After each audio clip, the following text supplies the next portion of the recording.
All right. I think I will start now with some opening remarks. So let's kick it off.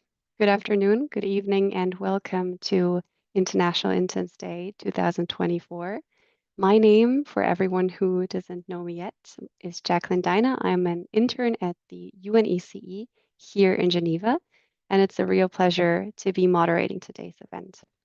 An occasion very close to my heart, especially as we work together to make internships fair and more accessible. Today's event, organized by the Fair Internship Initiative, very short, FII, celebrates the contributions of interns across the UN system and beyond. Every year, this platform brings together young professionals, senior UN officials, and HR leaders to discuss how internships can become a positive stepping stone for all young professionals. We all know, probably some participants already experienced that some UN entities, including the UN Secretariat, remain unpaid. The internships remain unpaid, which can be a real barrier, especially for young people who can't afford to work unpaid in high-cost cities like Geneva or New York. This often excludes talented individuals from less privileged backgrounds, limiting diversity in the UN. But thanks to advocates like the Fair Internship Initiative, we're seeing progress. Many agencies, including UNHCR and ILO, which have been paying interns for over a decade, say strong examples of fair policies. Luckily, we're joined today by representatives of exactly those institutions, ILO and UNHCR, as well as two other interns from UN Secretariat, New York, and Nairobi. Let's start. We're honored to welcome our first keynote speaker, Mr. Daren Tang, Director General of the World Intellectual Property Organization. Under his leadership, WIPO has topped the 2024 Fair Internship Initiative Index for its commitment to creating fair and accessible opportunities. Mr. Tang's remarks were pre-recorded, so we will show a video in a second, and we're very excited to share his perspective on WIPO's approach to supporting young professionals. All right, are we ready to show the video?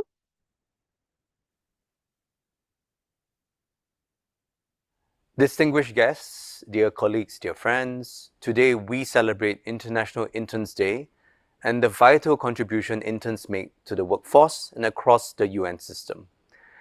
Internships are more than just early steps on the career ladder. They are gateways to personal and professional growth and a means of giving the next generation a chance to see what's really going on in the workplace. For many, they offer a first glimpse into their chosen field, blending their knowledge from universities and from colleges with real-world application and experiences. These also help to build soft yet essential skills like teamwork, communication, and problem solving. For many organizations, internships are not just an investment in the future, but they also provide a direct infusion of fresh perspectives and talent. And this has certainly been our experience at WIPO. This year, our internship program turns 25 years old. During that time, more than 700 interns from all over the world have walked through our doors, making meaningful contributions to our work. Some have stayed with us, rising to the ranks to manage teams and even our external officers. Others have flourished elsewhere, becoming leaders in UN organizations, government, or industry. We are proud of their achievements and the role our program played in their journeys. This anniversary also coincides with another important milestone. For the first time, WIPO ranks at the top of the UN Internship Quality Survey. This is an important affirmation of the internship experience we seek to provide. Colleagues work hard to ensure that placements are meaningful and structured around tangible learning and training opportunities.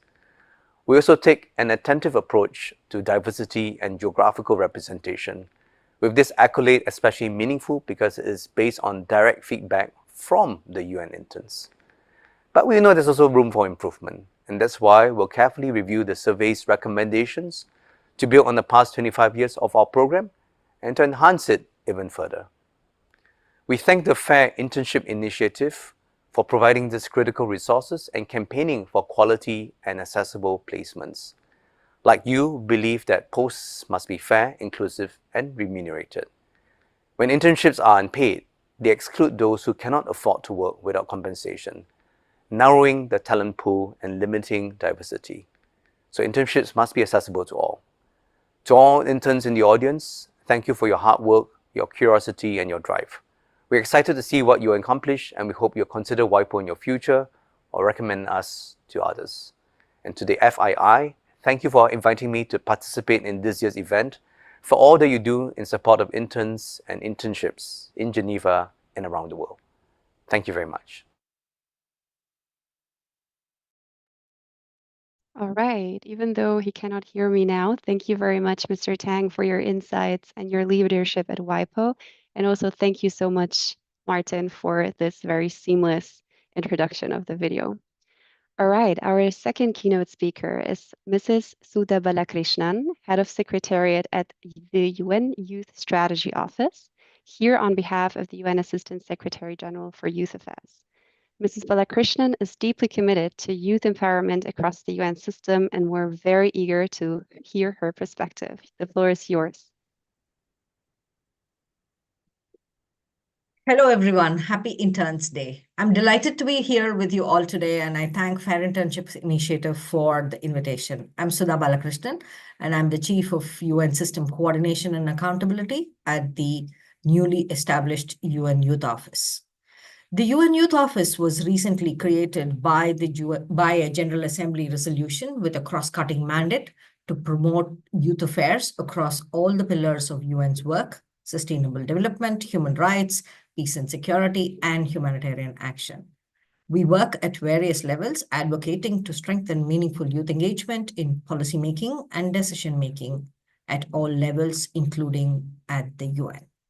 Coordinating Youth 2030, the UN's system-wide youth strategy, which serves as the common framework for working with and for youth across the UN system, currently reaches over 58 UN entities and all 132 UN country teams. Pushing for internal transformation within the UN is a key component of this youth strategy, or the Youth 2030. In fact, as a part of the mandate given to the office by member states, we are tasked to support efforts to enhance youth representation at the United Nations, including through increasing and improving the conditions of internships and employment opportunities for youth, especially for youth from developing countries, with due regard to gender balance. With the world being home to 1.9 billion young people and half of the world's population under 30, ensuring that young people in all their diversity are part of the UN's work at all levels is more important than ever before. However, this continues to remain a challenge, especially for young people from the Global South and from vulnerable groups like young people with disabilities, young refugees, migrants, indigenous youth, and others. Data shows us that without the influx of young talent into the organization, the average age of UN personnel keeps increasing and is currently at 46.1 years, up from a previous 45.3. So much more work needs to be done in terms of getting more young people into the workforce and getting more talent pipelines, including internships, strengthened across the UN system. The good news is that there is momentum for progress and change within the system. Our office co-chaired a dedicated Youth 2030 task team on internships, which released a report entitled Internships in the UN, an Exploratory Review. I invite everyone here to take a look at it. The report provides a comprehensive overview of the current internship policies, the coherence or lack of it, and as well as practices across various entities, and highlighted recommendations for transforming internship programs at all levels. These recommendations feed into many policymaking processes and will aid our collective efforts to ensure young people in all their diversity and all over the world have access to meaningful work experiences at the UN, especially internships. Last year, the Fifth Committee urged the Secretary General to consider the United Nations internship program as an integral part of his ongoing reform of the human resources system of the United Nations, and has requested that a comprehensive review to be presented to the General Assembly during the 79th session this year. So we are moving forward. We will continue to identify innovative solutions for establishing minimum quality standards in internship programs, advance coherent policies, including adequate compensation for interns across the UN system, and increase the diversity of interns through widening the pool of interns that are able to access and come into the system. So today, as we celebrate Interns Day, let me thank FII for their leadership in this work, the advocacy of current and former UN interns in pushing for quality, accessible, inclusive, and fairly compensated internships for all is at the heart of any and all progress we can make in these areas. So please continue your important work. As always, continue to count on the youth officer's support, and we are an ally and partner in this regard. Remember that every effort counts and we're not alone. Together, we can transform the UN's work with and for young people, including from within. Thank you once again and happy Interns Day. Thank you so much, Mrs. Balakrishnan, for emphasizing the importance of youth inclusivity and the vital role internships play in that mission, also for the very encouraging words. We thank you very much, and your work is truly inspiring. As a next step, we're very excited to present the latest findings from the Fair Internship Initiative's report on UN internships. This report, featuring a fairness index, regularly assesses the quality and accessibility of internships across the UN system. Presenting the report today is already on camera my colleague Martin Schunk from the Fair Internship Initiative, along with Mr. Niall O'Higgins, a senior research specialist with the ILO. With extensive backgrounds in labor economics and youth employment, they'll walk us through the key findings. I'm excited to see the presentation. The floor is yours.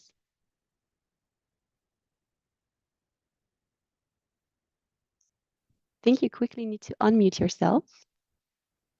It's a classic. Perfect. Thank you so much. Thank you so much for the introduction. My name is Martin. I'm with the FII, the Fair Internship Initiative. You should all be able to see my screen. Let me quickly move this away. Yeah, as I mentioned, my name is Martin. I'm going to present the latest UN internship survey that we published, that we are going to publish after this meeting. It's based on a survey of interns from last year. We launched a survey in 2023 under the leadership by Pippa from the Fair Internship Initiative, who led the survey, the questionnaire that we asked interns. And to sort of frame the discussion, we've enabled a Q&A function. There's two options to ask questions. The first one is through the Q&A function in Zoom. You can use either the chat or the actual Q&A function to ask questions. But we also have, which you can see on the screen right now, a QR code for a Google Slides function of asking questions. There's also a link above that you can see that through which you can access the Q&A function. So if you have any questions at any point in time during the presentation, feel free to use that opportunity. Now, I quickly need to talk about the boring stuff for the report, which is the methodology. The methodology is based, or the questions rather, is based on the Joint Inspection Unit report from 2018 on UN internship programs. The report, or we contributed as FAI to the report, which outlined a few recommendations for the entire UN system on internships, including the stipend question. And the recommendations and the findings were segmented into 4 categories or 4 benchmarks. Those 4 benchmarks are equal opportunities, application and selection process, onboarding and internship period, and also the completion of the internship and career development. All of our questions, the 36 questions that we asked, were in one way or another attributed to one of those 4 benchmarks. In addition, we also asked a question about remote internships, but more on that later. Just quickly here, the numbers. We had 611 respondents from 116 countries. who were interning at 49 UN entities and were duty stations in 88 countries. The squares in the center are the respondents from the various duty stations, UN organizations. You can see that we cut off the respondents after 10. So if there were 10 or fewer respondents for a UN organization, we just did not account for that in order to make sure that there's some validity to the findings that we had. When it came to the analysis, we split up the report or the findings into two segments again. The first one is a ranking of UN entities. We used a scoring mechanism based on the GIU report findings or the benchmarks and segmented those findings or those rankings into the scale that you see on the left side. And then we also looked at internships based on the status of remuneration or stipends. We looked at internships who were unpaid or that were unpaid, internships that were underpaid, and internships that were paid. This allowed us to compare the various categories of internships among each other and allow for a better overview of what the internships, where the internships could be improved. Now, the first finding that we had from our survey was that paid internships score better across all benchmarks. And what you have here is really the ranking. You can see the organizations that are blue. Those are the ones that pay a stipend, and by paid, we mean at least 15% of the DSA rate. The DSA stands for Daily Subsistence Allowance. It's a way for the UN system to measure cost of living expenses if a staff member goes on mission. And we, in our opinion, interns should be paid along the lines of the DSA rate. We'll talk more about that in a second, but in essence, WIPO, WHO, and ILO are the ones that pay above the 15% DSA rate, whereas the other ones that you see, the pink ones and the red ones, are the unpaid and underpaid organizations respectively. Now you can see that obviously, and this is no surprise, that the paid organizations or the paid internships form the best across all four benchmarks of the Joint Inspection Unit report. When it comes to equal opportunities, for instance, WIPO, WHO, and ILO provide a sufficient enough stipend for its interns, and that obviously boosts their ranking. But also when we look at the other benchmark areas such as application or onboarding or an internship or career development, the three organizations perform the best. WHO and ILO are always at the top. We had WIPO just this year at the very top, but I also want to highlight, and you can see kind of an asterisk at UNHCR, that some organizations have reformed their internship program during the process of us conducting the survey.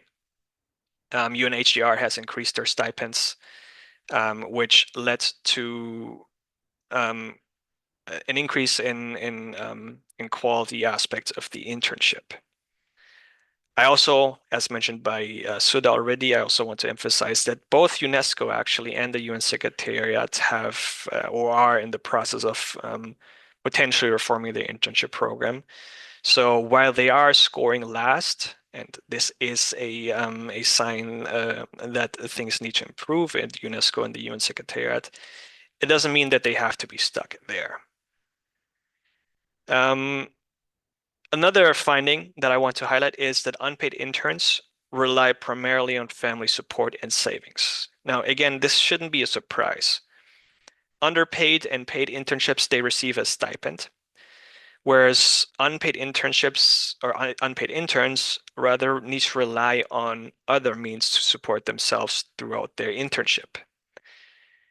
One, or the biggest one for us, was that a lot of interns just rely on family support and also their own savings. I can tell you from my own experience, having been an intern at the UN Secretariat, that I needed those savings even though I got a scholarship in order to get by in the expensive city that is New York. And that just exacerbates an inequality because not every family has the means to support their internship, which then also reduces the access of young professionals and young people in general to access those internships. Now, another finding that we had was that unpaid interns receive less support than paid interns. Here, we just want to focus on two aspects, but there's several layers to this, obviously. When comparing paid and unpaid internships in terms of receiving an induction package and briefing really to onboard the intern, we can see that 75% of paid interns say they have received a proper induction package and briefing, whereas with unpaid interns, it's basically a coin flip. It's 48% of unpaid interns report that they have received a proper induction package and briefing, which means obviously that 52% have not received a proper induction package. Similarly, when it comes to visa and immigration support, 86% of paid interns say they receive adequate visa and immigration support, whereas unpaid interns for unpaid interns, it's only 58%. That highlights the discrepancy between paid and unpaid internships and is something that needs to be addressed. Now, one other bonus finding that I wanted to highlight, and this is something that I alluded to at the beginning, is remote internships. For remote internships, we found that they can actually reinforce pre-existing inequalities. And this is a story that I need to tell over two graphs. The first one that you see here is a segmentation of internships based on whether or not they are home-based. There are also some internships that are partial in person or in person, and then there's also internships that are in person. Now, for home-based internships, we found that only 2% of those that were paid were home-based, whereas for in-person internships, 25% were paid. That means that there is a trend for paid internships to be in person. Obviously, it makes sense if you can afford as an intern to stay in an expensive duty station such as Geneva or New York. You can offset rent and the cost of living in those cities. But at the same time, the inverse is also true. Unpaid and underpaid interns were more likely to be forced into home-based or at least partially in person or partially home-based internships, which again highlights this discrepancy or this contrast between paid internships and unpaid internships. Now, this becomes especially important when we look at the aspect of financial difficulties. One of the questions in our survey was, has your internship caused financial difficulties to you? And what we found is that paid internships that were home-based virtually caused no financial difficulties for the interns. For interns who were in person and paid, it did cost some, namely 14%. But the more striking number here, or the more striking percentages here, are the home-based underpaid and unpaid interns. We can see here that there's actually an increase in terms of financial difficulties for interns who were home-based and underpaid and unpaid. So then we can see, and this is something that we always hear, that remote internships are actually a solution or a fix to ensuring some kind of equitable representation or access to internships. It's actually not true. Remote internships cause a lot more financial difficulties than we assume. And this points to the fact that, remote internships also need to be paid. You cannot have an unpaid remote internship and not expect the intern to not face any financial difficulties. Now, with those findings in mind, what are our recommendations? And I'll just quickly go through these. The first one is, again, no surprise, pay your interns and pay them fairly.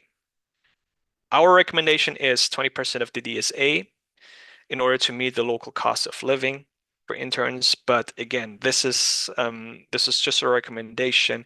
It doesn't have to be a DSA rate. ILO, for instance, doesn't follow the DSA rate, but it overshoots the 20% of the DSA, which is fully in line with our recommendation. Now, another important recommendation is formalizing the application recruiting.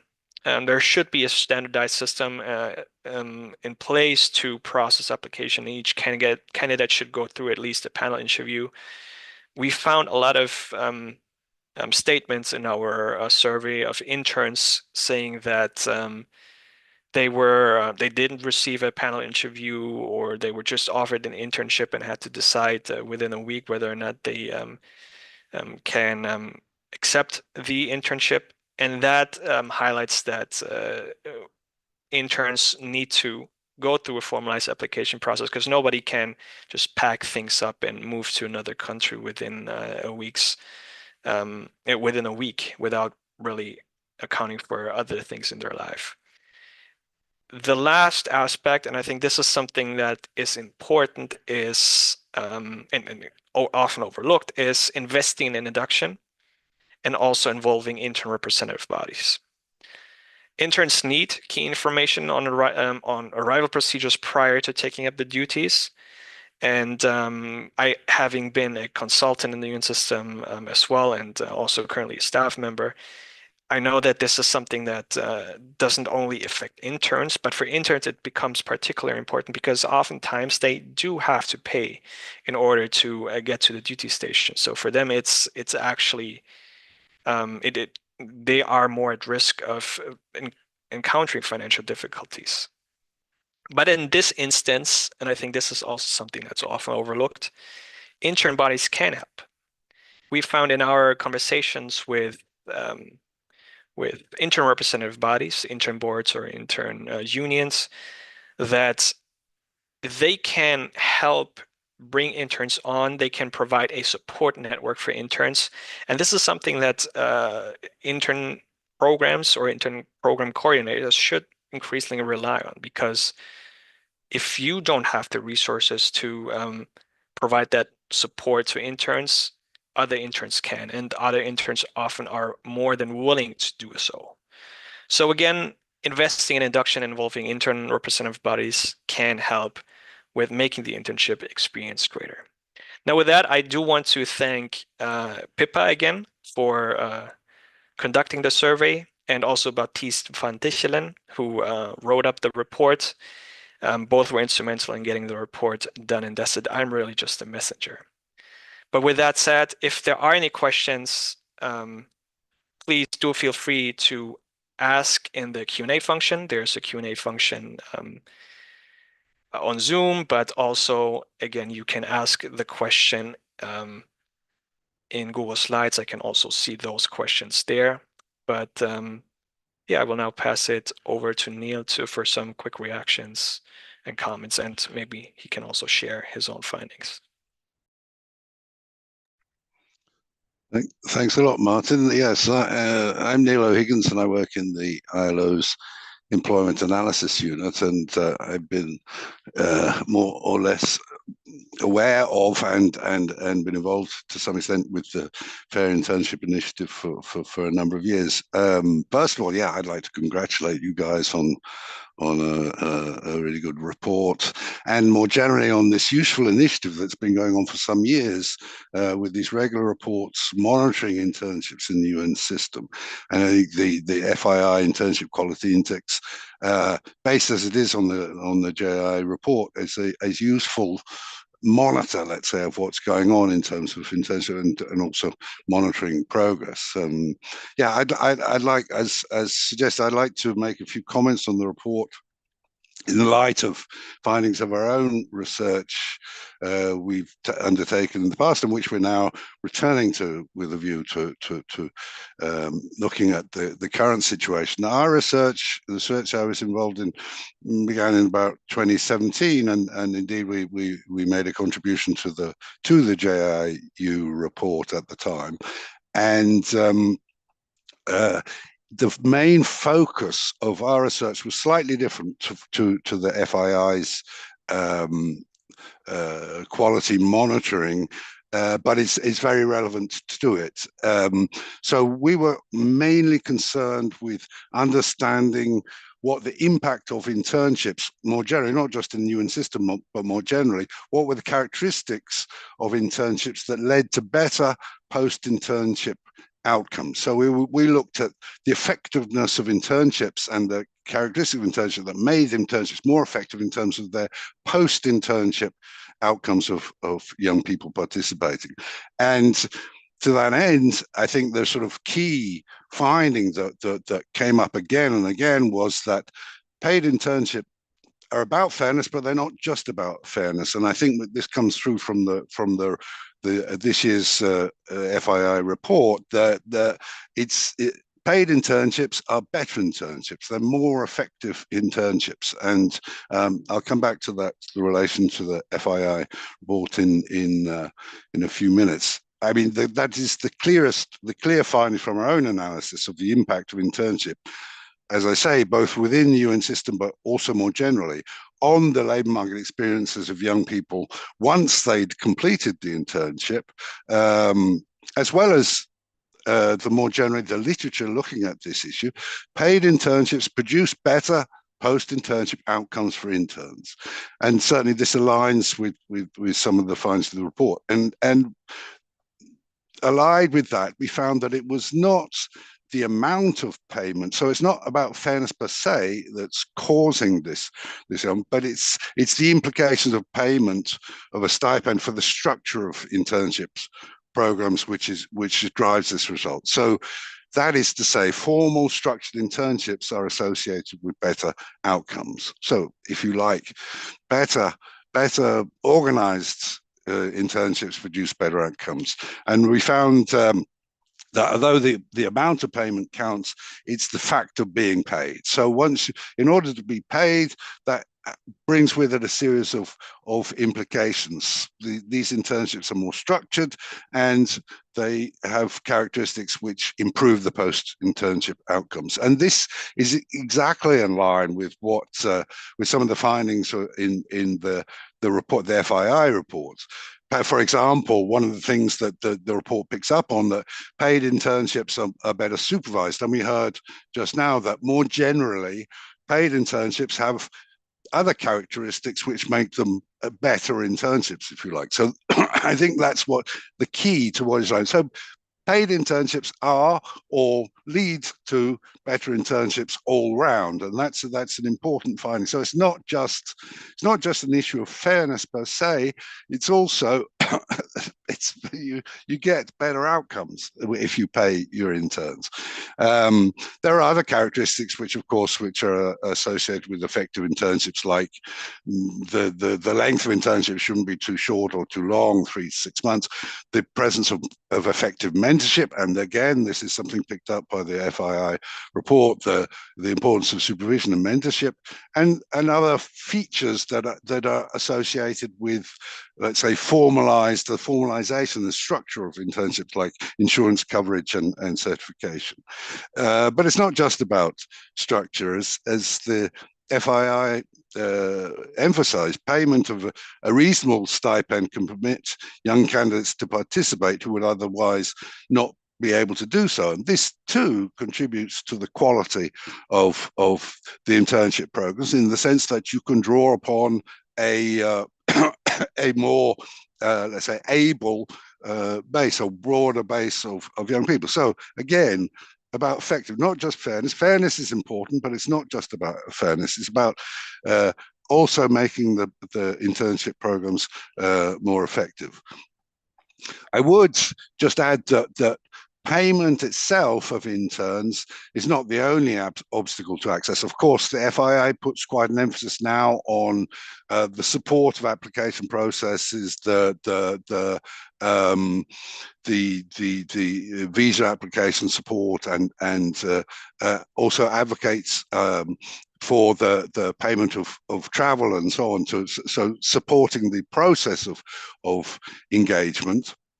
But what we found, another issue that we found in our research, was that more advantaged young people can actually also more easily access better, that is, paid internships. So paying interns is not, if you like, enough. And indeed, this is one of the things that come through from the FII report. And I would just, again, this is an important point made by the report this year, is that the lack of payment also can contribute to internship in the UN and elsewhere, driving inequalities. So this lack of access or failure to allow, let's say, a broader intake of interns can drive inequalities in youth labour markets. That's about all I wanted to say on that. I do have one question. I'm very pleased to see that my organisation, the ILO, remains close to the top, if not at the top as it used to be. But we've also, our score has gone down. So I do, perhaps this is a little technical for the issue, but I wonder why our score has gone down. Have internships got so much worse at the ILO, or has something changed in the way that the index is calculated? But in any case, that's a kind of curiosity of mine. But I'm pleased, and I guess the number itself is not so important. I'm pleased to see that the ILO and WIPO and the WHO all have scores which are fairly similar and basically corresponds to a good internship. I think could be better, but they're a good internship. So I'm happy enough with that, I guess. And yeah, I'll pass it back to you. Thank you very much for inviting me. I know, Jacqueline, do we have a few minutes just so I can respond to some comments, maybe? We definitely have a few minutes. Please go for it. Fantastic. No, yeah, no, Niall, thank you so much for your intervention. I think it's always helpful to have your findings shared with the larger community as well. To your question on why ILO dropped a bit in the ranking, it's mostly due to an increase in interns being or doing in-person internships. ILO, I think, as far as we've seen, doesn't provide travel allowance for interns, and that caused a lot of financial difficulties for interns that had to do an in-person internship. What we saw in the previous ranking was that a lot of interns had to do their internship remote, and with ILO obviously paying the interns, we saw that, and again, that this relates to one of those bonus findings, that home-based interns who are paid experience virtually no financial difficulty. So that's the reason why ILO dropped, but like you mentioned, it is still at the top, one of the top three, together with WIPO and WHO. And there's one question that came up on Google Slides. Could it be that the higher financial difficulties observed in remote internships are biased due to the fact that the remote option gives access to internships to a larger share of the population, including people with higher financial difficulties? That's true. There is a bias there, but the question or the point that we were trying to make there was that even if your unpaid internship is remote, you still have to pay rent. And I think that's something that needs to be accounted for in that calculation as well. There's other questions that are coming up. Are there any initiatives to also encourage UN agencies to hire interns after they have finished their 6 months term as entry-level consultants, UNVs, or staff? we do encourage interns or UN organizations to keep the interns as talent. This is part also of the career development benchmark of the JU report. So it's something that we factor in. But as Niall said, our main focus right now is to address the fair aspect of internships, but the quality aspect of internships also needs to be accounted for. There are other questions. Would becoming a paid intern affect the number of intern recruitments? It seems like the UN has budget constraints with high turnover among officers at the P level. Would it be feasible to start paying interns considering the US, one of the largest member states, is under a Trump administration? That's an important aspect to consider. Yes. So it's what we are saying when it comes to paying interns is it can be there are different ways to pay interns. It doesn't have to be through the regular budget, for instance. That's, I think, the questions you are referring to. Paying interns to the regular budget can work for some organizations, but for most organizations it does not work just because they receive a lot of their contributions through voluntary their finances through voluntary contributions, and I think this is the approach that needs to be taken with interns too. That you have kind of this mixed approach to financing, and that wouldn't affect necessarily the budget constraints in a way that going through the regular program budget does, but it is something that that needs to be considered, especially with the Trump administration taking on the UN membership. But it's something that is not necessarily too much of a concern. We've seen it, for instance, with WHO. WHO is already constrained in its budget aspects, but it still decided to pay interns. So I think we need to decouple the budget question from the fact that interns just need to get paid. I think it's a matter of fairness. In the 2030 agenda is underpinned by the principle of leaving no one behind, and I think we shouldn't leave interns behind. And would paid internships affect the number of intern recruitments? Yes, it would likely. We cannot say that for certain, but what the goal here is to level the playing field so that it's not just, and you'll see if you look at the statistics of interns, most of them come from Western countries.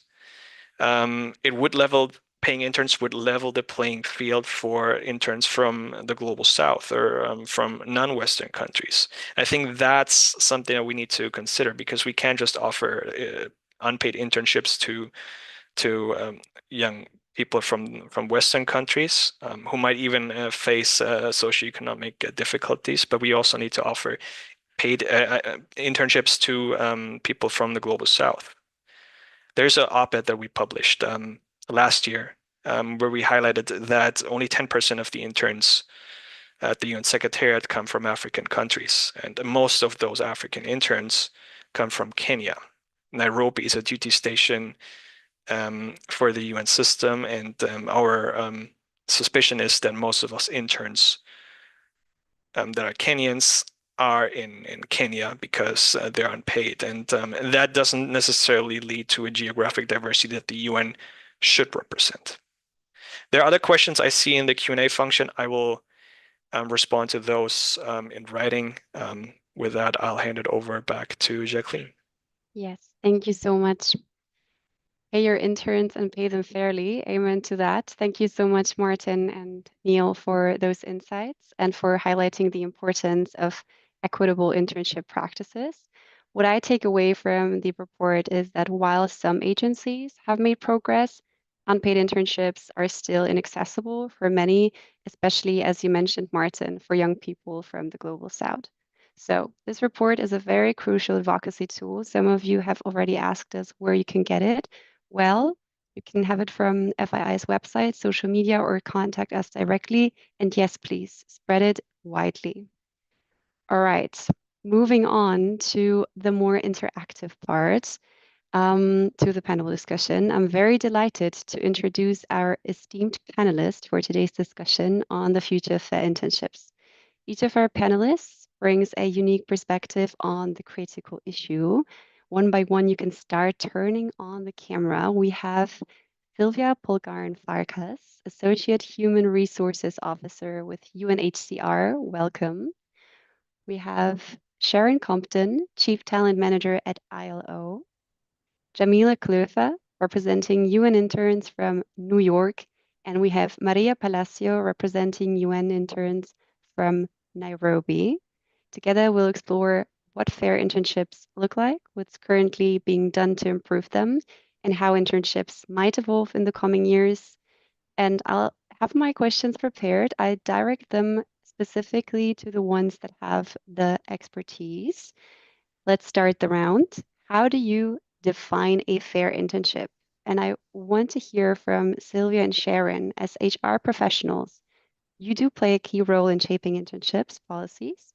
From an HR perspective, how do you define a fair internship? And what standards should organizations strive for to meet to make those internships truly equitable and supportive? The floor is yours.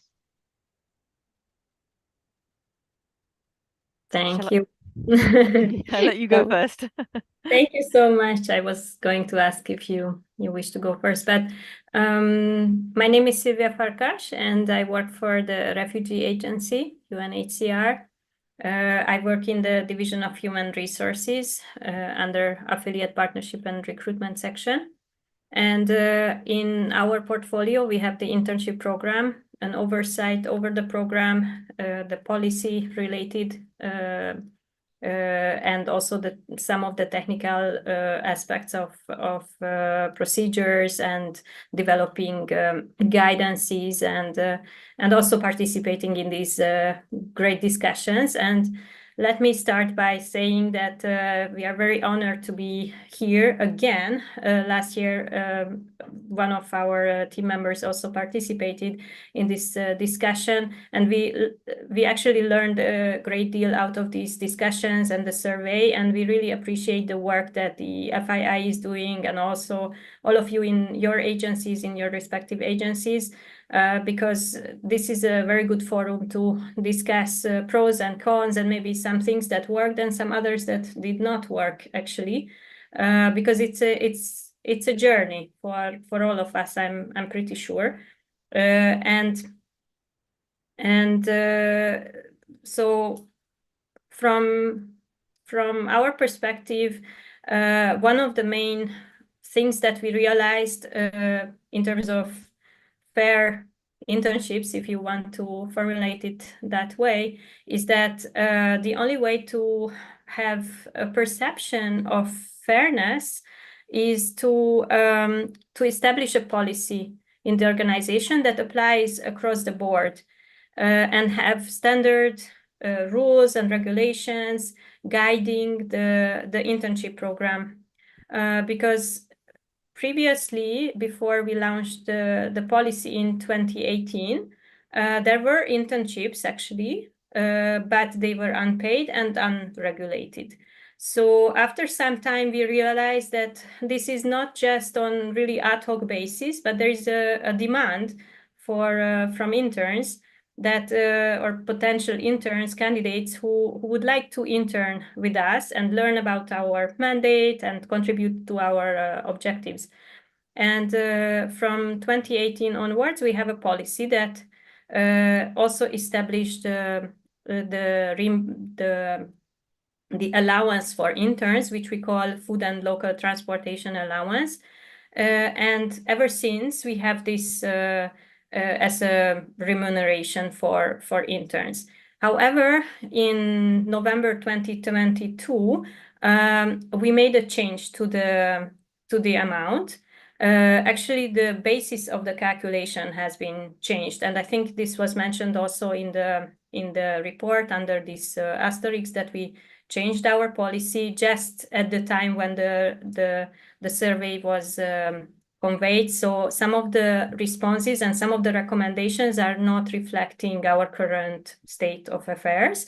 But I'm pretty sure that in the next one, we will have a better we can better kind of showcase what we have in place.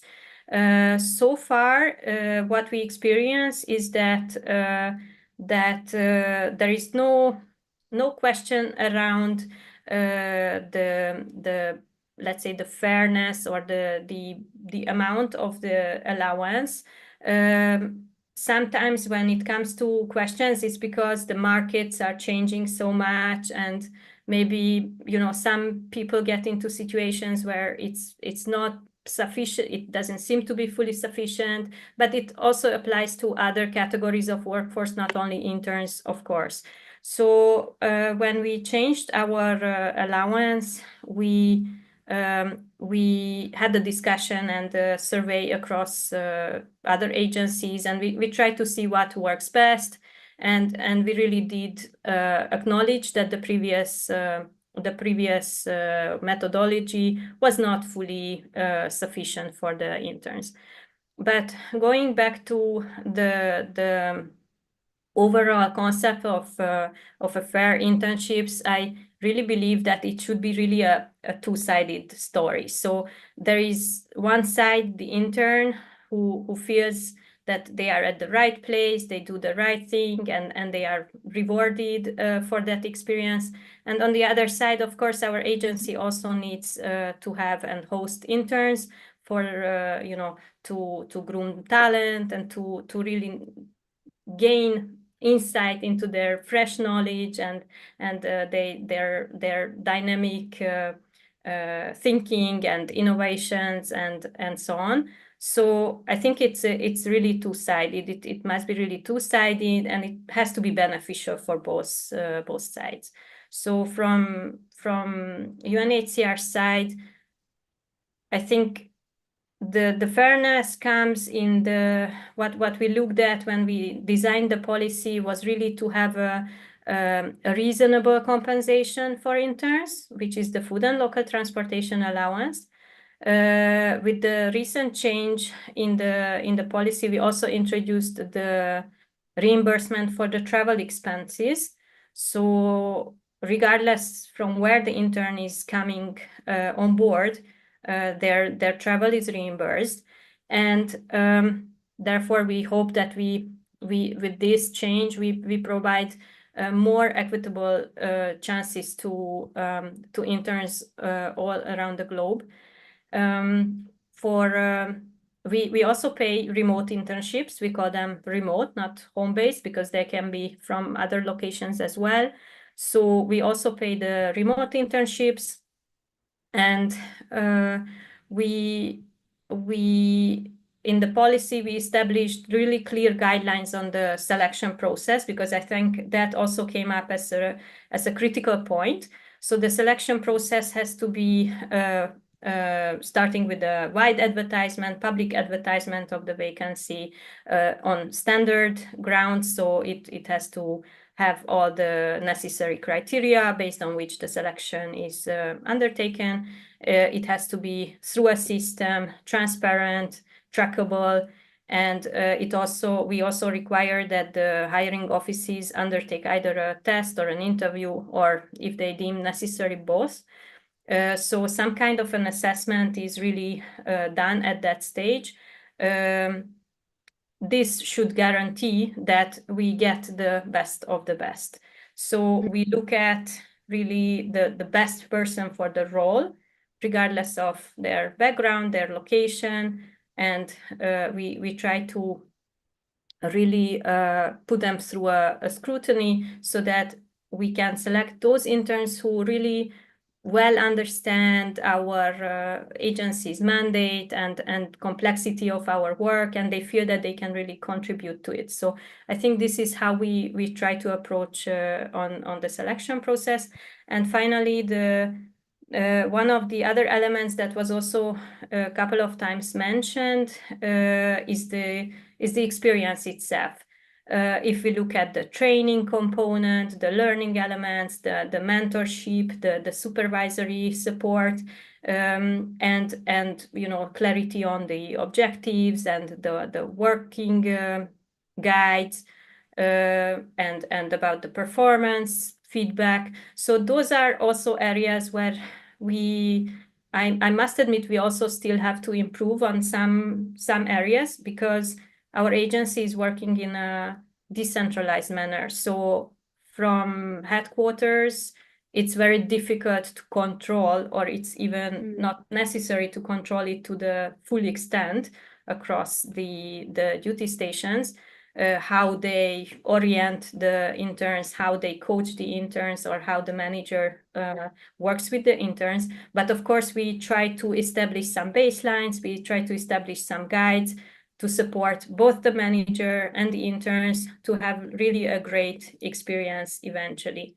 So while of course on all fronts, we can also experience some challenges sometimes, and we try to work on those and improve.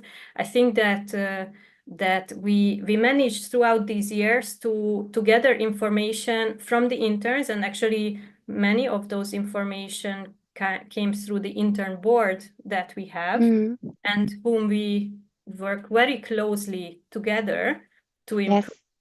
Speaking of interns, sorry to interrupt. Sharon, I will come back to you in a second, but speaking of interns, I would really love to hear the other perspective for a second. Jamila and Maria, as current interns, you're currently interning at New York and Nairobi. Giving back the question, what does a fair internship mean to you?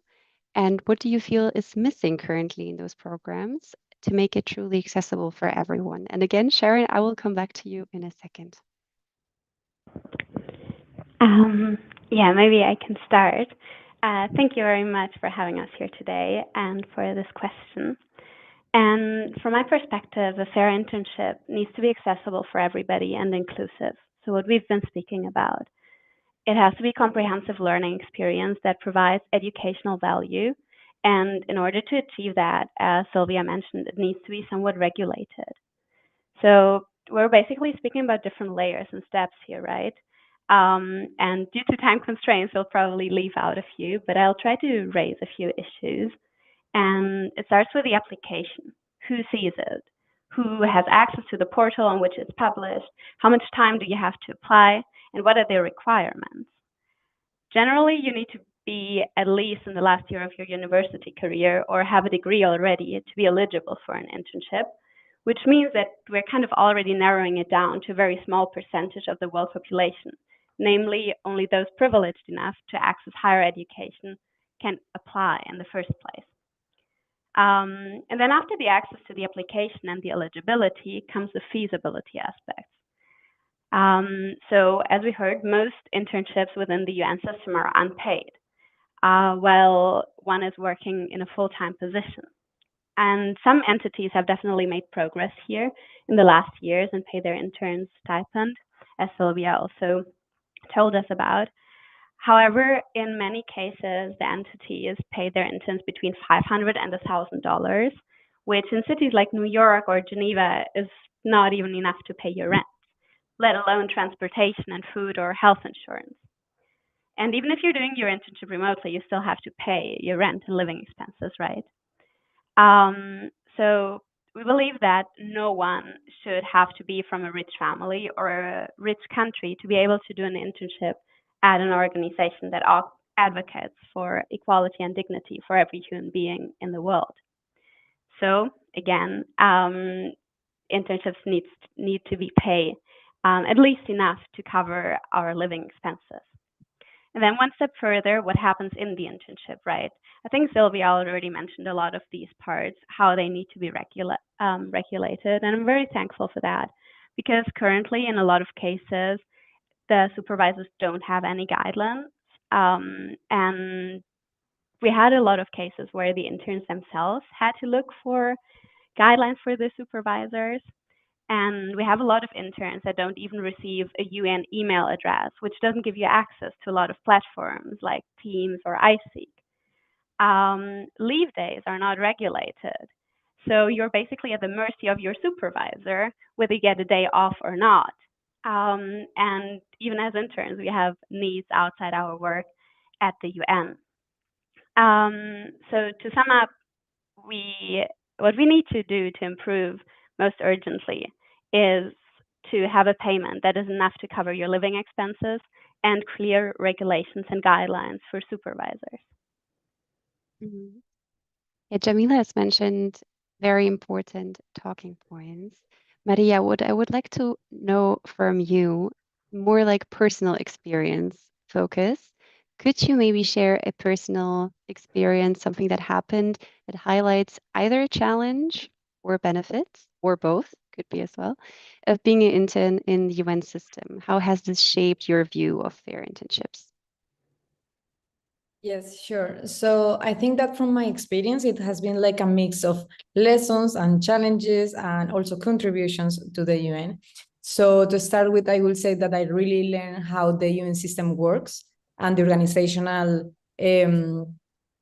chart works. That is one of the best experiences. Also that I had the opportunity to work in different stages of project development, because it was asked from myself to my supervisor, because I wanted to be involved and to get to know how it works from the beginning, from the ideation till the implementation of a project. So that was the best part of it. But on the other side, of course, as any other interns that we have mentioned here, is the financial constraints, of course.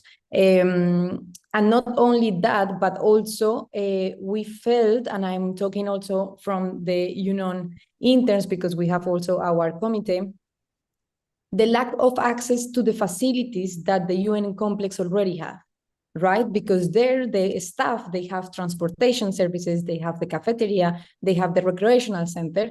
But of course, for us, we should pay as well. And I think that this is something that we can improve, because the UN already has the infrastructure. So why not to do it more affordable for interns, as we don't get paid, right? So that was one of the most affecting aspects that we were facing as well. Also, to have an unclear path or protocol for our career development.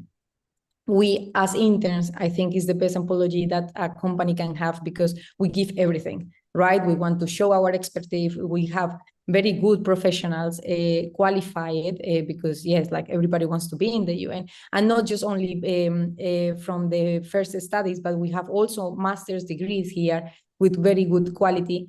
But at the end of the internship or during the internship, they of course appreciate our skills and our contributions. But at the end, the path to continue within the system is not clear. It depends on lucky sometimes. It depends on opportunities, if the project is starting or is finishing. It depends on networking. It depends on many other things that actually are not under our control, because we did our best at the beginning. So I think those are the biggest challenges. Of course, as well, we faced a stage of discomfort, like communal discomfort among all interns, which of course affect us in our work environment, because some people couldn't continue with the internship in the middle of the way. We had to make like collect some money among us to allow the person to finish the internship. So of course, it's not a healthy environment, let's say, for us to work with, although we are doing our best and we knew from the beginning how it's supposed to be. But when you are there and you are not considered as a staff, but you are considered as someone external, you feel that, come on, we are not even part of the family, although we are doing the same work as any other employee. So yeah, in general basis, that is what we feel.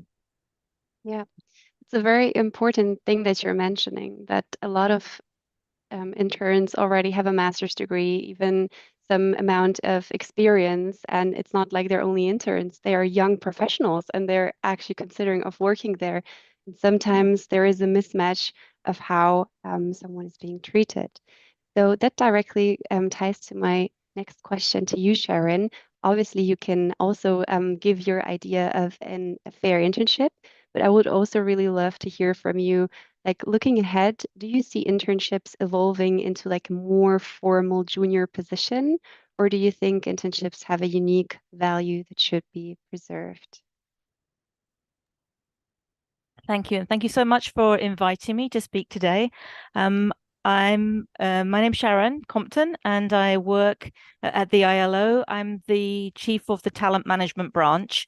And so within our branch, we have a particular unit that's responsible for organizing all of the recruitments around and the programs around partnerships, which includes our internship program. And we were very happy to be for several years at the top of the leaderboard. But now I see we have some work to do, and I'm looking forward to the challenge to see what needs to be done. And I think it's important to think about what is an internship program about, and why do we have it, and what are the aims of an internship program? Because I think that it's really a unique there's a unique value that comes with internships, and I really believe that they should be preserved. And I think that as interns coming into the internship program, I think that they also appreciate that, and they appreciate that there is a program. We have about 100 interns that join the ILO each year, and if we converted those into, for example, P1 formal positions, that would be about 25, and that would mean 75 of you here that have the opportunity to be an intern wouldn't have the opportunity to be an intern.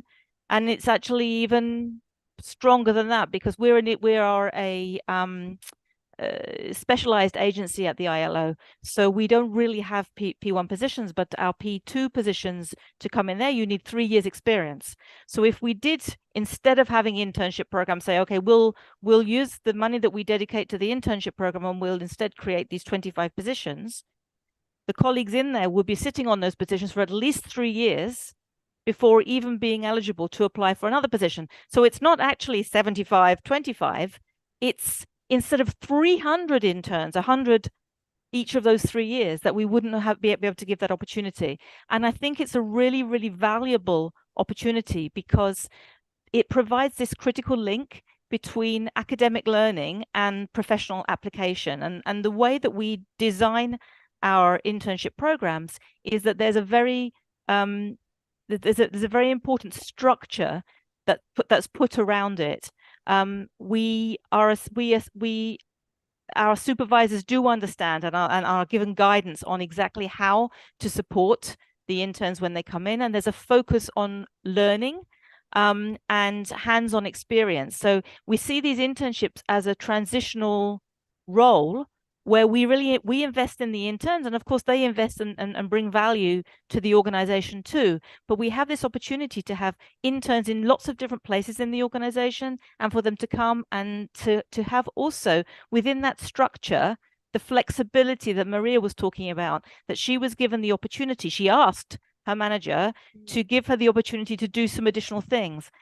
So within an internship program, you have a project and a clear job that you will be doing, but you also, certainly at the ILO, have space within that internship role to do other things, to network, to find out about other parts of the organization, and also to say, I would like the opportunity to learn a bit more here and a little bit more here. So in my view, it's absolutely important that we keep these internship positions, rather than saying, okay, we will no longer have interns, but we will instead transform them into junior positions. And I think the other piece that's really nice about the internship program is it's a bit of a test drive, and it's a two-way thing. This was something that Sylvia said at the beginning. It's it's about what the intern brings to the organization and what the organization brings to the intern. And it's an opportunity for the intern to find out, is this the type of work I want to do in my future? And also for the organization to find out, okay, these are the type of people that are coming out of universities. This is what they're learning. This is the energy and enthusiasm that we want to have in our midst. And so it's kind of a two-way thing. So for me, internships are incredibly valuable, and I don't see that we would want to replace them with P1 positions. Mm-hmm. Thank you so much for these interesting insights. Looking ahead more into the future, formulating a vision. It's again for Sylvia and also Sharon. What's your vision for the internship program in the organization?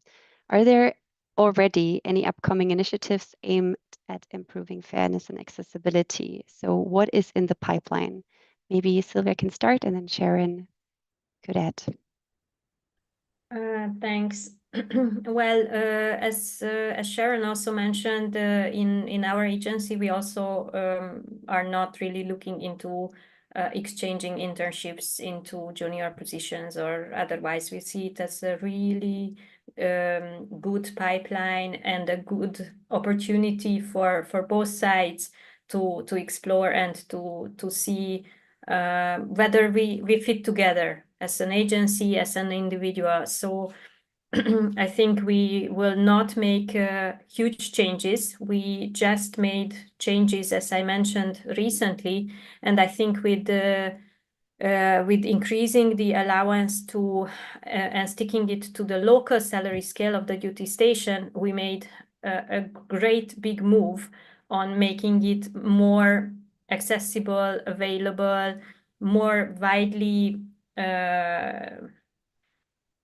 actually widely reaching to some of those candidates who previously did not manage to finance themselves through an internship with the previous allowance, which was 10% of the DSA. And now we hope to even see some more interesting initiatives through internships, innovation type of internships, but major changes we don't anticipate.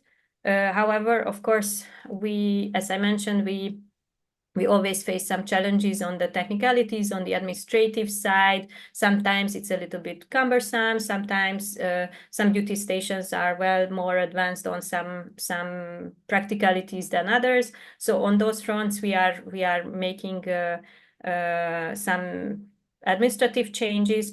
What we are also trying to explore is what I think Sharon and the intern colleagues were also mentioning is the learning opportunities. What we heard through our intern board was that a little bit more standardized learning program should come to interns, because some supervisors are more, elaborate on that, and some others are not really. So interns should have some kind of a platform where they could maybe start off with some package and then move on. And we do have something for the whole organization, for all categories of personnel, where we can start. But I think for interns, for junior professionals, maybe this is not the start they should, only look at. So what we are trying to explore is with our HR system, we might have the technical feasibility of building such a learning journey, so-called journey, that interns might be able to undertake. But this is under discussion, and we see how we can build it up. And we are working together, as I mentioned, with the intern board, so that the more feedback we get, the more we can build in from the interns' perspective. So that's what I can say as anticipation for the future. Thank you so much. Daren. Yes, Sharon, please share what's in the pipeline at ILO. Yeah, so I think looking at this, there's been quite a lot of talk about accessibility and diversity, and these are definitely two areas that we're looking at. As was mentioned, we don't pay travel currently for our interns, and we do have a large number of interns. I think that's quite a challenge. But in fact, we have a special DG allocation in place this year, which allows us to pay the travel for interns that are coming from underrepresented countries, and these are generally those countries in the global south. We have, like many organizations, quite a lot of interns that come from Europe, and so to increase, we have about 10% from Africa, but so to increase some of those for Africa and Asia, we are actually do have this special DG allocation that allows us to pay the travel for colleagues that are coming from underrepresented countries. So that's the countries that are from our member states where we don't have sufficient colleagues within the regular budget staff from those countries. And we really want to encourage that and have the opportunity for more interns to come to start to build a bit of a pipeline. So that's one area that we're working in. And the other area is an initiative that we've just started to launch, which is around interns with disability. And this is really a kind of a two-way learning experience for us here at the ILO, because it's a step also towards having more employees in the organization that have a disability, and it's part of a cultural change that we're trying to put in place. And we're starting with the interns because actually we have more flexibility in hiring interns than we do in hiring on some of our more regular positions. So we have an initiative. We have 11 profiles currently which have just been advertised, which were dedicated to interns that have a disability. They weren't all working in the area of disability. They were working in all different types of jobs. But what we said was we're reserving these for an intern that has a disability. So we asked the individuals themselves to actually self-identify as a person with a disability. The internship conditions are the same as for the other interns and internships, and it certainly doesn't either prevent interns with applicants with a disability to apply to the other areas, but we're basically dedicating those. And along with that comes then specific training for the hiring managers on how do you process the selection process in an accessible way and in an equitable way, where irrespective of the challenges that the applicant may be facing, that accommodation is provided and they are given an equitable treatment so that they're able to perform and to be interviewed at their best. And then the other thing that we will be doing is providing some training for the teams so that they will be ready to welcome those colleagues into their teams and to feel more comfortable in terms of things like disability inclusive language, and how do you really work alongside in a team with a person with a disability and embrace them and bring them into the team in a way that makes them feel welcomed and that doesn't create issues and difficulties for them. So it's a really interesting initiative that we're doing, and it's just one of the steps that we're taking towards trying to make a more diverse internship program. Thank you so much for sharing that. Jamila and Maria, I want to give you the chance to respond to some of the aspects mentioned if you want to, but also I want to touch upon what Sylvia mentioned, the intern boards. They often support interns and advocate for better conditions. In your view, what role do intern boards play, and how can they further support interns navigating challenges during their internships? Maybe Jamila, you can start, and then Maria can take it from there. Yeah, thank you very much. Maybe again, since we only have 10 minutes left, I'm gonna start with the next aspect and the next question about the intern boards. And when I first arrived here in New York, there was like no institution or person to turn to speak about all these issues and problems specific to interns at the headquarters. And a lot of us did not receive an intern guide or other helpful information upon arrival and only found out about many things much later. So I think it's become clear also from Martin's presentation that we as interns need a platform to collectively advocate for our needs, address common challenges, but also share information and support each other in order to improve everyone's experience. And also, as Sylvia mentioned, it was very helpful for them to have those insights from the intern board. And I think ultimately also the organization as a whole will profit from that. So this is also why we started here in New York to create an intern board, and are now currently working on several groups and different issues. And our goal basically would be to put in place a structure that is durable and doesn't end after one internship period, which is usually between 3 and 6 months, but rather something long term. So that way we can improve the experience for the current interns, but also for the next generations of interns to come, and help them to face less challenges and struggles when they start their internship and have a more comprehensive and better experience overall. Thank you. Yeah, thank you so much. Proper onboarding, I think, is the key word for that. Maria, I give over to you. Yes, I only would like to add to that we're trying to do the same in Nairobi, doing our board of interns. However, it's something difficult while you have only 6 months within the organization. So each time that you reach a point of good understanding the structure and how it works and to whom communicate and having a kind of communication, someone is leaving and then the other is leaving and then the other is leaving. So it's very difficult to keep that structure, although we have one consultant that was intern and become a consultant, trying to keep on, but of course his tasks as consultant doesn't give him and allow him to continue with the job with the intern. So I think that is something that needs to come, of course, also from the top, trying to keep the structure and trying to keep the onboarding, definitely introduction to the interns, so everybody knows that there is something that exists that is supporting them. And on the other side, I like to refer as the internship or the fair internship as a relationship, right? And as any other relationship, it's supposed to be like equal and equitative, right? And I know that it is different from agency to agency. It changed. Also, it changed from supervisor to supervisor. So this relationship is not so equal when we talk from other agencies or other supervisors.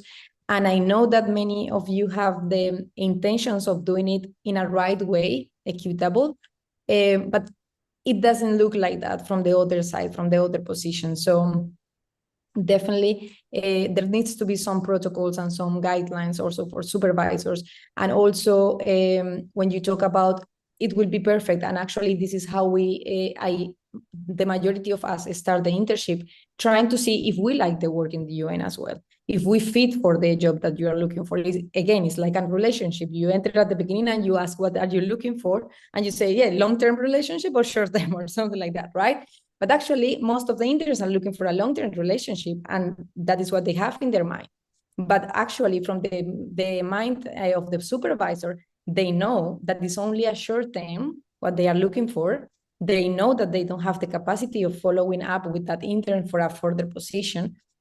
They know that the tasks that they are gonna provide are just something very short that they need to have ready in the background. So in that sense is where I don't see the fair internship, because from one side they have very clear what they want, and from the other side they have other expectations in this period of time. So yeah, that is what I wanted to add. Thank you, Maria. Before coming to my very last question, I asked Martin whether he can have a look at the chat and to collect the most interesting discussion that is going on. And obviously, one of the question is on diversity. We have an all-female panel, however, it's a very white panel, so to say. So I would really love to hear from one, the intern, second, the HR professionals on diversity in the internship programs and community, but keep it rather short.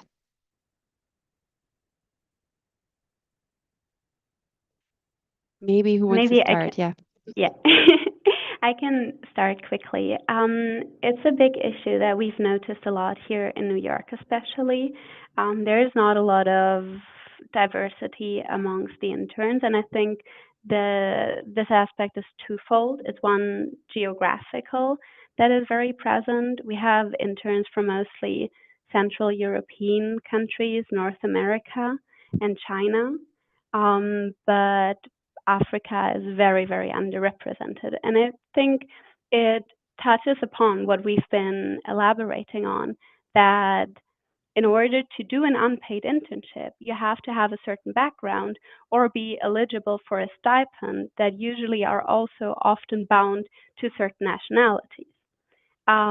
So even, within the people that have been advocating for internees, it's not really diverse, because the population to draw from is not diverse. There is no diversity amongst the interns, or not enough, definitely, that are working here at the headquarters. And I think one very important step to address that would to only have paid internships.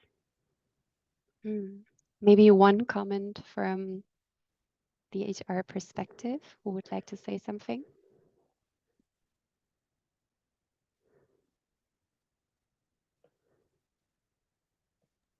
Well, I think that it's definitely is an issue, and I think it's a question now that comes also with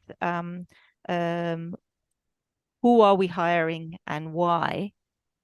Because we found that with our recent drive for disability, that actually many of the applicants were not eligible because of our requirement to have a master's, and that in many countries, it's actually very difficult if you're a person with a disability to actually go through to second level of education. And so I think that's a really interesting question that we would like to look at another level.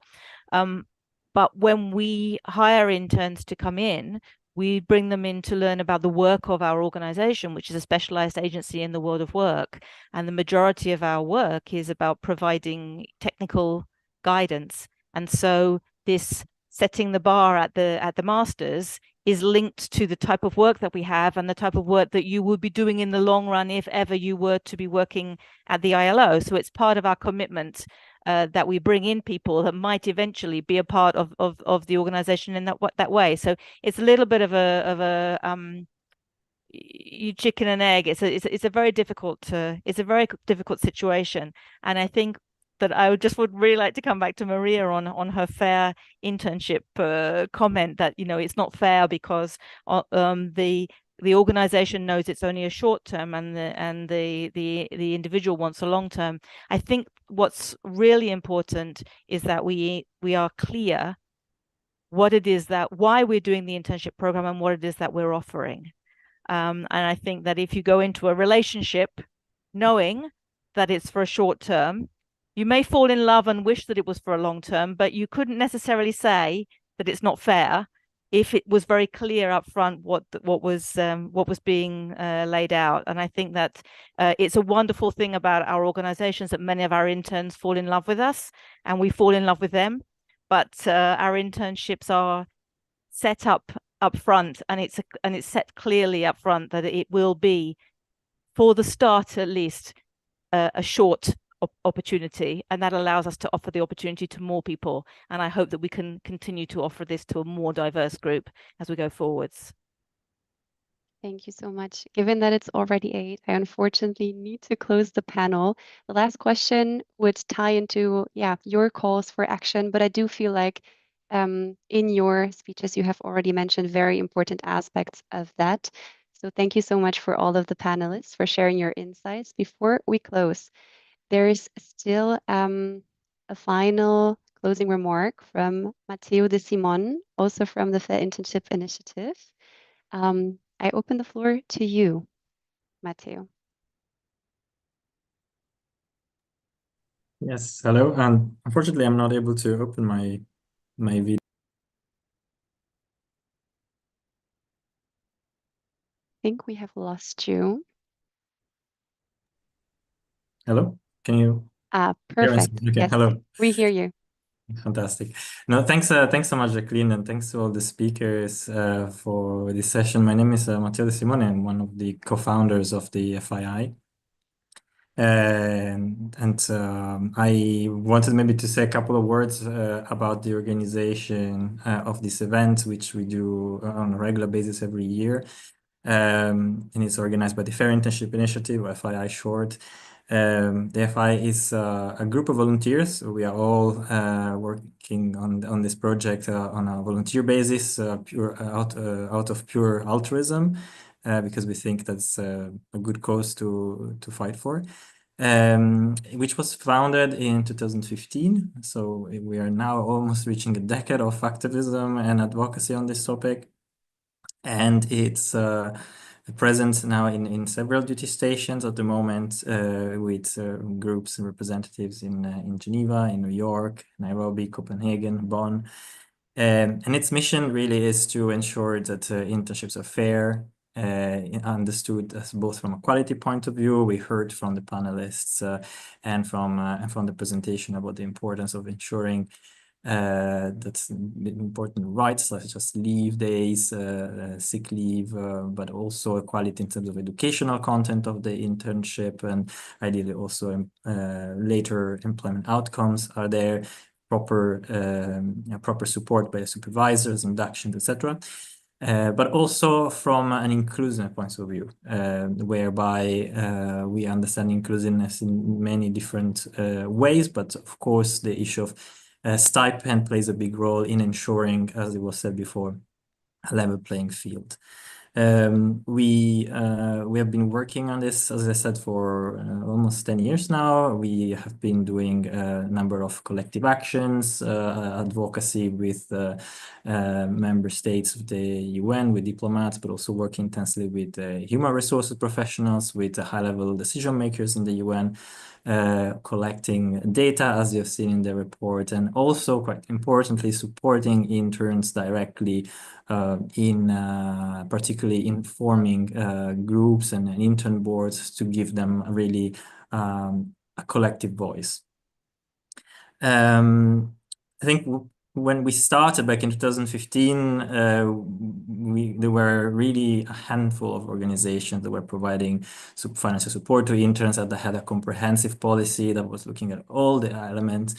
And now, 10 years later almost, we can really be proud of the fact that so much has changed. And we like to think that it's also because of us, our relentless advocacy on this topic and our hard work. Now we are in a situation where the vast majority of the UN organization have undertaken important reforms, including stipend, but not only, a number of issues also related to rights and quality of the experience. And we really see how internships, when they're paid, when they're quality, they are a win-win for everybody, for the organization, for the interns themselves, for developing countries, for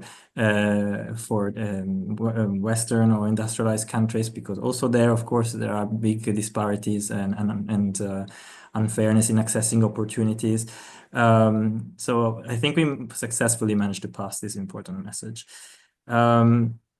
The International Interns Day is both a celebration of this success, but also a reminder that we do have still many organizations that have not reformed. We talked about the UN Secretariat and UNESCO. The good news, as Martin mentioned, that this is hopefully soon changing. We had last year, in particular, in March, after many, many years of advocacy from our side, finally, a UN General Assembly resolution was passed requesting the Secretariat to reform its policy. We worked really, really hard on this resolution, and now we will definitely continue our advocacy and follow up to make sure that the reform continues to go through once it goes back to member states in March next year. I think to conclude, this examples show that change can happen if you're able to create the right conditions for it. If you're able to organize yourself, to take the time to learn, understand, to ensure continuity. It was mentioned in the panel, the importance of continuity of efforts. If you constructively engage with all the actors and try to present solutions rather than just problems. And also if you're able to create a community of like-minded people that can work together across the world rather than doing it alone. This is why I think the call that was made before regarding the importance of intern board is something that as FI we strongly support. We also have as FI different groups and different duty stations, and therefore I also wanted to take this opportunity to encourage everybody who is physically located in one of these duty stations to join the intern board or the FI group that is there. And if in your duty station there isn't one, to consider creating one. We're happy to support. Let me just close by thanking you, all the speakers, but also all the people behind the scenes, Beatrice and Nino in particular, that have worked very hard on this behind the scenes, and giving back the floor to you for the final conclusion, and hopefully see you soon, the latest at the next International Interns Day next year. Perfect. Thank you so much. If properly designed, internships can be a win-win for organization and interns. I feel like that's a very important message. Thank you, Matteo, and thanks everyone at the FII for your dedication. Also from my side, a heartfelt thank you to all the speakers, to the panelists, and also everyone in the audience for joining us, even sticking with us, even though we're late. Let's continue these conversations, share the report, and advocate for accessible, fair internships together. Finally, for those attending live events, we'd love to connect in person. In New York, it's possible today at 5:30 p.m. in the 35th floor kitchen. Here in Geneva, we'll be meeting tomorrow. There is a talent show happening, so that's quite interesting. And for those in Copenhagen, join us at 6:15 p.m. in room 0209, the Congo room. All of these are fantastic chances to keep the conversations going, but also to have some fun. So thank you for all being part of this important dialogue. Have a wonderful rest of the day and evening, and thank you so much for tuning in with us. I'm closing the event now.